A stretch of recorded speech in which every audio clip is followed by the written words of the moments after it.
खोपोली नगर परिषद हद्दीतील घनकचरा संकलन वाहतूक व प्रक्रिया करणे कामाचा शुभारंभ आमदार महेंद्र थोरवे यांच्या हस्ते संपन्न।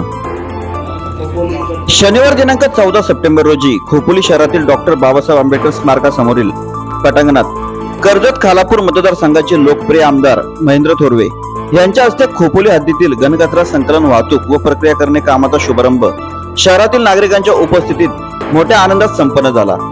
यावेळी नागरिकांच्या रोजच्या समस्या लक्षात घेता खोपोली शहर स्वच्छतेच्या दृष्टीने आदर्श करण्याचा संकल्प करण्याचा आमदार महेंद्र थोरवे यांनी शहरातील घनकचरा वाहतूक व प्रक्रियेच्या लोकार्पण सोहळ्यात आपले मन व्यक्त केले। यावेळी माजी उपनगराध्यक्ष मोहन अवसरमल, राजू गायकवाड, शिवसेनेचे शहर प्रमुख संदीप पाटील, शिव उद्योग व सहकार सेनेचे शहर प्रमुख हरीश काळे, माजी नगरसेवक संतोष मालकर, भाजपचे हेमंत नांदे, रॉबिन सॅम्युअल, प्रिया जाधव, माधवी रिटे, जिनी सॅम्युअल यांसह विविध पक्षाचे पदाधिकारी, अनेक मान्यवर व खोपोली शहरातील नागरिक मोठ्या संख्येने उपस्थित होते।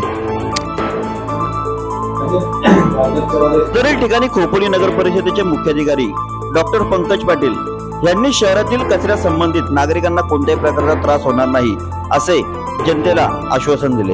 या संदर्भात जनजागृती झालेली आहे आणि म्हणून आपली खोपोली शहर सुद्धा स्वच्छ राहावं आणि एक स्वच्छ शहर म्हणून माझ्या खोपोली नगरीकडे पाहावं या दृष्टिकोनातून या मतदारसंघाचा आमदार म्हणून मी सातत्याने प्रयत्न करत आहे।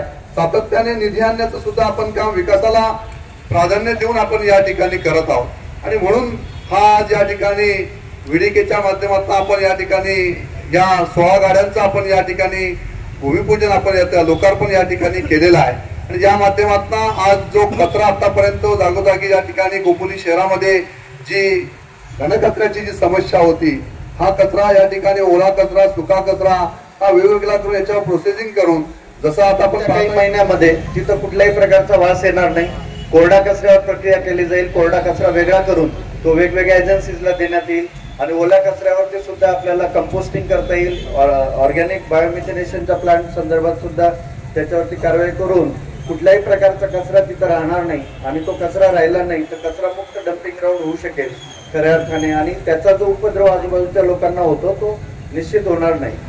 तर या संदर्भामध्ये परत सांगतो, नगर परिषदेच्या माध्यमातून जे काही आवश्यक गोष्टी आहेत ते मी प्रशासक म्हणून करतोय, सगळ्यांना विश्वासात घेण्याचा प्रयत्न आहे। कुठल्याही प्रकारचं काही असलं तर मी नगर परिषदेत उपस्थित असतो, आपण मला भेटावं आणि मी निश्चितपणे त्यातनं आमदार साहेब असतील, जिल्हाधिकारी महोदय असतील यांच्या माध्यमातून समस्या सोडवण्यासाठी प्रयत्न करेल। एवढं बोलतो, थांबतो।